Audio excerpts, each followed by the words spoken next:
Welcome back, everyone. This is Sean from Sierra Kilo Prospecting. Thanks for coming back and checking out the dry washer build. If you like what we're doing, give the video a like. If you want to see more, go ahead and hit that subscribe button. As always, appreciate you guys coming in and checking out what we got going on. So I haven't been posting much on my dry washer build. Long story short, I ruptured a distal biceps tendon back in December. Had surgery at the end of January, so I haven't really done much with it. I've been pretty laid up, but now things are getting more active. I get out of this brace in about 4 more weeks. But before I quit, my goal was before I went in for surgery to get back where I was with the original, the dry washer 1.0. And I've done that. Got the Bellows box pretty much put together. I'm also working on a Bellows tray.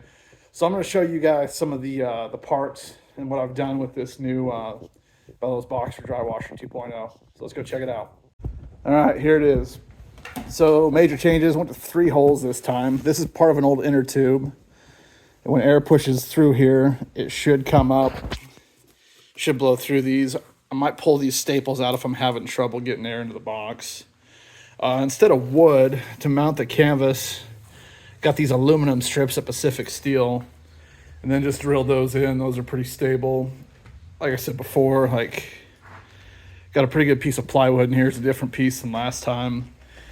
Got better 2x4s this time. These things are a lot straighter and square, so it was easy to frame this thing up and then put everything together. I reused that piano hinge from the first build. I might be changing that later on. I don't think that's going to be sturdy enough as we keep working and things keep happening. So what I might do is just find some gate hinges or something like that, or door hinges, and put those in. But for now, I'm going to leave this. We'll see where it goes. These screws are sunk in. They're pretty sturdy.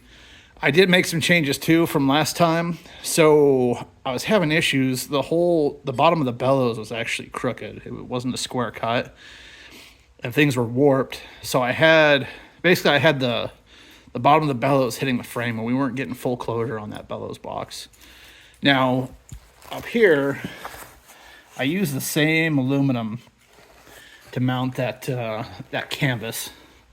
So we shouldn't have that issue, but if things do move around, we're not going to move too much. And then I put a little cut in there. I tried to do a 45, but I did it with a skill saw, so it's not the best cut because I don't have a table saw at the moment.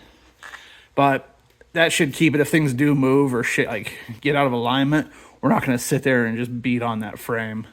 Also changed the placement of the screws that I used. So last time I had 5 wood screws in the frame. This time I did 3. I was talking to my brother.